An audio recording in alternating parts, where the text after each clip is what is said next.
السلام علیکم ورحمۃ اللہ وبرکاتہ۔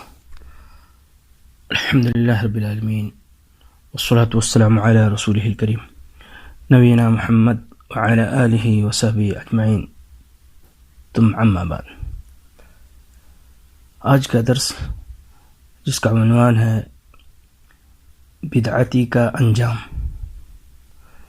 اسلامی بھائیوں، دین اسلام مکمل دین ہے، اس میں کمی بیشی کی ضرورت نہیں ہے۔ جس نے دین میں کمی بیشی کیا اس نے بدعت کیا۔ اللہ کے رسول صلی اللہ علیہ وسلم نے فرمایا، من احدث فی امرنا هذا ما ليس منه فهو رد، وفی روایت من عمل عملا لیس علیہ امرنا فهو رد۔ جس کسی نے ہمارے امر دین کے اندر کوئی ایسی چیز ایجاد کی جو دین سے نہیں تو وہ قابل رد ہے۔ دوسری روایت میں ہے کہ اللہ کے نبی صلی اللہ علیہ وسلم نے فرمایا، جس نے ایسا عمل کیا جس کا حکم ہم نے نہیں دیا ہے تو وہ رد ہے، مردود ہے۔ صحیح بخاری کی حدیث ہے 2697 اور صحیح مسلم 1718۔ اسلامی بھائیوں، بدعت کی سب سے صحیح اور جامع تعریف وہ ہے جو الاعتصام میں امام شاطبی رحمۃ اللہ علیہ نے نقل کی ہے، یعنی بدعت دین کے اندر نکالے گئے اس طریقوں کو کہتے ہیں جو شریعت کی شکل میں ہو اور اس سے اللہ تعالیٰ کا تقرب حاصل کرنے کا ارادہ ہو۔ اس طریقہ کی صحت کے سلسلے میں کیفیت یا اصل کے اعتبار سے کوئی صحیح اور شرعی دلیل موجود نہ ہو، یہ ہے بدعت کی تعریف۔ اسلامی بھائیوں، دنیا کے اندر بہت سارے بدعات ہیں جو مسلمانوں کے درمیان رائج ہے اور مسلمان اس میں ملوث ہیں۔ مثلا عید میلاد النبی منانا، شب معراج اور شب برات منانا، کنڈے، رسومات محرم، اسی طرح تعزیہ، دہا بنانا، میرے بھائیو دہا بنانا یہ بدعت ہے، لیکن دہا کا سجدہ کرنا یہ شرک ہے۔ اسی طرح مزارات پر عرس اور میلے لگانا، کل، تیجا، ساتہ، 10واں اور 40واں اور چہلم اور عرس اور برخی یہ سب منانا یہ سب بدعت ہے۔ قبر پر اذان کہنا اور اسی طرح بیوی کی فاتحہ، بیوی کی کہانی ماننا اور 12 اماموں کے پیالے، امام دامن باندھنا یہ سب بدعات ہیں۔ محافل میلاد یعنی جنم دن منانا، برتھ ڈے، یہ بدعت ہے۔ انگوٹھے چومنا، میرے بھائیو اللہ سے ڈرو۔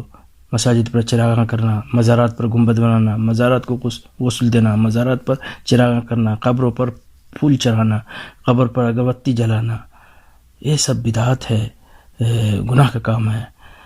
خانقاہیں تعمیر کرنا، مساجد، مدارس اور گھروں میں مردہ کی تدفین کرنا یہ سب بدعات میں سے شامل ہے۔ اسی طرح وضو میں گردن کا مسح، وضو کے درمیان کلمہ شہادت کا پڑھنا یہ سب بدعات میں شامل ہے۔ قبروں پر قرآن پڑھنا یا پڑھوانا، غیر اللہ کے لیے قیام تعظیمی کرنا اور بعد نماز جمعہ ظہر احتیاطی پڑھنا، خطبہ جمعہ سے قبل برائے ادائی سنت وقفہ کرنا اور اسی طرح جمعہ کی نماز میں 3 خطبہ دینا یہ سب جو ہے بدعات ہے۔ نفل نمازیں بیٹھ کر پڑھنا، مرد اور عورتوں کا جدا جدا طریقے سے نماز ادا کرنا اور اسی طرح نماز پڑھ کر امام کا شمال کی طرف منہ کر کے بیٹھنا، اسی طرح میرے بھائیوں قبرستان میں مسجد بنانا یہ سب جو ہے بدعات میں شامل ہے۔ اللہ سے ڈرنا چاہیے میرے بھائیوں۔ بدعت کے ختم ہونے کے لیے یہی دلیل کافی ہے کہ ایک بدعتی کا انجام دنیا اور آخرت دونوں جگہ کے اعتبار سے نہایت ہی برا اور عبرتناک ہے۔ لیجئے بدعتی کا انجام سنیے۔ نمبر 1، اللہ کے یہاں بدعتی کا عمل قابل قبول نہیں ہے۔ اللہ کے یہاں بدعت کا عمل قابل قبول نہیں ہے، بدعتی کا عمل قبول نہیں ہوتا۔ جیسا کہ نبی صلی اللہ علیہ وسلم نے فرمایا کہ من احدث فی امرنا هذا ما ليس منه فهو رد۔ یہ صحیح بخاری کی حدیث ہے، صحیح مسلم میں بھی ہے کہ جس کسی نے ہمارے امر دین کے اندر کوئی ایسی چیز ایجاد کی جو دین سے نہیں تو وہ قابل رد ہے۔ میرے بھائیو اللہ سے ڈرو۔ دوسرا نمبر 2، اللہ کے یہاں مصر بدعتی کا توبہ قابل قبول نہیں۔ بدعتی جب تک بدعت پر مصر رہتا ہے اور اسے باز نہیں آ جاتا اس وقت تک اللہ کے دربار میں اس کی توبہ قبول نہیں ہوتی اور اس کے برے خاتمہ کا اندیشہ باقی رہتا ہے۔ اللہ کے نبی صلی اللہ علیہ وسلم نے فرمایا، ان اللہ حجب التوبہ عن کل صاحب بدعہ حتی یدع بدعتہ، کہ اللہ تعالی کسی بھی بدعتی کی توبہ قبول نہیں کرتا یہاں تک کہ وہ بدعت سے باز آ جائے۔ میرے بھائیوں، نمبر 3، اللہ تعالیٰ بدعت کو حوض کوثر سے روک دے گا، حوض کوثر پر جانے نہیں دے گا۔ بدعتی حوض کوثر پر نہ جا سکے گا، نہ اسے رسول اللہ صلی اللہ علیہ وسلم کی شفاعت قبول ہوگی، وہ بد نصیب ہوگا۔ اللہ کے نبی صلی اللہ علیہ وسلم فرماتے ہیں کہ حوض کوثر پر میں تمہارا منتظر رہوں گا، تم میں سے کچھ لوگ آئیں گے جنہیں میں پہچان لوں گا، لیکن جیسے ہی انہیں لینے کے لیے بڑھوں گا وہ مجھ سے روک لیے جائیں گے۔ میں کہوں گا اے پروردگار عالم، اے پروردگار، میرے یہ امتی ہے۔ اللہ تعالیٰ فرمائے گا کہ آپ کو نہیں معلوم کہ آپ کے بعد انہوں نے دین میں کیا کیا بدعتیں ایجاد کی۔ یہ صحیح بخاری کی 575 اور صحیح مسلم میں 6118 نمبر کی حدیث ہے۔ دوسری روایت میں ہے، اللہ کے نبی صلی اللہ علیہ وسلم فرمایا، انک لا تدری ما بدلوا بعدک فاقول سحقا لمن بدل بعدی۔ یہ بھی صحیح بخاری اور صحیح مسلم کی حدیث ہے۔ صحیح بخاری میں 6643 اور صحیح مسلم میں 6109 کی حدیث ہے۔ اللہ کے نبی صلی اللہ علیہ وسلم فرماتے ہیں، جب میں کہوں گا کہ پروردگار یہ میری امت ہے تو اللہ تعالیٰ فرمائے گا، آپ نہیں جانتے کہ آپ کے بعد انہوں نے دین کے اندر کیا کیا تبدیلیاں کی تھی۔ چنانچہ میں بھی کہوں گا کہ دوری ہو ان لوگوں کے لیے جنہوں نے میرے بعد دین کے اندر تبدیلیاں کی۔ میرے بھائیو، اللہ سے توبہ کرو، استغفار کرو۔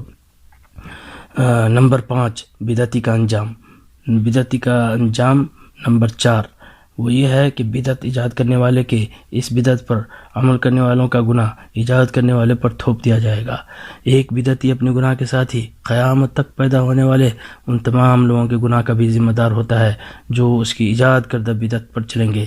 اللہ کے نبی صلی اللہ علیہ وسلم فرمایا، من سن فی الاسلام سنۃ سیئۃ کان علیہ وزرھا ووزر من عمل بها من بعدہ۔ اللہ کے نبی صلی اللہ علیہ وسلم فرماتے ہیں کہ جس نے اسلام کے اندر کوئی برا طریقہ رائج کیا تو اس شخص پر خود اس کا بھی گناہ ہوگا اور اس کے بعد اس طریقے پر چلنے والے کا گناہ بھی، لیکن اس برے طریقے پر چلنے والوں کے اپنے گناہ میں کوئی کمی نہ ہوگی۔ میرے بھائیو، اللہ سے ڈرنا چاہیے۔ 5واں نمبر جو بدعتی کا انجام ہوگا وہ یہ ہے کہ بدعتی اسلام کے نظر میں ملعون ہے۔ بدعتی کا ایک بڑا خسارہ یہ ہے کہ وہ شریعت کی نگاہ میں ملعون ہو جاتا ہے۔ اللہ کے نبی صلی اللہ علیہ وسلم فرماتے ہیں، من احدث فیہا او آوى محدثا فعلیہ لعنت اللہ والملائکۃ والناس اجمعین۔ یہ بھی صحیح بخاری کی حدیث ہے۔ اللہ کے نبی صلی اللہ علیہ وسلم نے فرمایا کہ جس نے دین کے اندر کوئی بدعت ایجاد کی یا کسی بدعتی کو پناہ دی تو اس پر اللہ کی لعنت، فرشتوں کی لعنت اور سارے لوگوں کی لعنت۔ یہ صحیح بخاری کی 1870 نمبر اور صحیح مسلم میں 3867 نمبر۔ اللہ سے ڈرنا چاہیے مسلمانوں۔ اسی طرح میرے بھائیوں، نمبر 6، اللہ تعالیٰ سے بدعتی دور ہو جاتا ہے۔ اللہ تعالیٰ سے بدعتی دور ہو جاتا ہے، یہ انجام ہے بدعتی کا۔ بدعتی دن بدن اللہ سے دور ہوتا چلا جاتا ہے۔ صحیح بخاری میں اللہ کے نبی صلی اللہ علیہ وسلم فرماتے ہیں، صحیح بخاری میں 3610 اور صحیح مسلم میں 2511 پر اللہ کے نبی صلی اللہ علیہ وسلم فرمایا، یمرقون من الدین کما یمرق السهم من الرمیہ، کہ ان کی حالت یہ ہوگی کہ دین سے اس طرح نکل جائیں گے جیسے تیر اپنے شکار سے باہر نکل جاتا ہے۔ میرے بھائیو، اللہ سے ڈرو اور بدعت سے بچو۔ نمبر 7، بدعتی کی گواہی قابل قبول نہیں۔ بدعتی کی گواہی قابل قبول نہیں، اللہ کے ہاں قبول نہیں اس کی گواہی، نہ دنیا کے اندر نہ آخرت کے اندر۔ بدعتی کی شہادت ناقابل قبول ہوگی۔ وہ بدعتی جو لوگوں کو بدعت کی طرف بلا رہا ہو، اسے اس فعل کی سزا ملنی چاہیے تاکہ لوگوں کو اس کے شر اور ضرر رسائی سے محفوظ رکھا جا سکے، اور اس کی کم سے کم سزا یہ ہونا چاہیے کہ اس کو بائیکاٹ کر دیا جائے، دین کے معاملے میں اس کا کوئی مقام نہ ہو، اسے نہ علم حاصل کیا جائے، نہ اسے فتویٰ لیا جائے میرے بھائیوں، نہ اس کی شہادت قبول قبول کیا جائے، نہ اسے گواہی لیا جائے، نہ اس کی گواہی قبول کیا جائے۔ اسی بنا پر تمام محدثین، فقہا اور اہل اصول کا اس بات پر اتفاق ہے کہ وہ بدعتی جو درجہ کفر تک پہنچ گیا ہو اس کی روایت قبول نہیں کی جائے گی۔ البتہ وہ بدعتی جس کی بدعت کفر تک پہنچی نہ ہو تو اس کی روایت قبول کرنے میں اور نہ کرنے میں اس سلسلے میں اختلاف ہے۔ تاہم اہل اصول حدیث اس بدعتی کی روایت قبول نہیں کرتے جو اپنے مذہب اور اس مذہب کے ماننے والوں کی حمایت اور تائید میں جھوٹ بولنا جائز سمجھتا ہو۔ آپ اس کو دیکھ سکتے ہیں تفصیلی طور پر مقالات الاسلامیین میں جلد نمبر 1 صفحہ نمبر 75 پر۔ البتہ بدعتی کی روایت قبول کرنے اور نہ کرنے کے سلسلے میں بعض علماء نے یہ تفریق کی ہے کہ اگر وہ اپنی بدعت کی جانب لوگوں کو دعوت نہیں دے رہا ہے تو اس کی روایت قبول کر لی جائے گی، لیکن اگر لوگوں کو بدعت کی طرف بلا رہا ہے تو اس کی روایت رد کر دی جائے گی۔ چنانچہ اسی قول کی تائید کرتے ہوئے امام نووی رحمۃ اللہ علیہ شرح مسلم کے اندر فرماتے ہیں کہ یہ قول سب سے مناسب اور صحیح قول ہے، یہ قول سب سے مناسب اور صحیح قول ہے۔ میرے بھائیو، اللہ سے ڈرنا چاہیے اور اس غلط کام سے رک جاؤ۔ میرے بھائیو، امام ابن قدامہ علامۃ الاعتقاد میں کہتے ہیں کہ سنت کا تقاضا یہ بھی ہے کہ اہل بدعت سے اجتناب کیا جائے، ان سے مفارقت اختیار کیا جائے، امور دین میں ان سے جدل و جدال نہ کیا جائے، ان کی کتابیں نہ پڑھی جائے اور ان کی دینی گفتگو نہ سنی جائے۔ دین کے اندر ایجاد کیا گیا ہر نیا کام بدعت ہے اور اسلام اور سنت کے علاوہ کسی اور نام کی طرف منسوب ہونے والا بدعتی ہے، مثلا رافضہ، جہمیہ، خوارج، قدریہ، معتزلہ، مرجیہ اور کررامیہ اور وغیرہ وغیرہ، یہ سب کے سب گمراہ اور بدعتی فرقے ہیں۔ اللہ تعالیٰ ان سب سے ہم کو بچائے اور اپنی پناہ میں رکھے۔ اسلامی بھائیوں،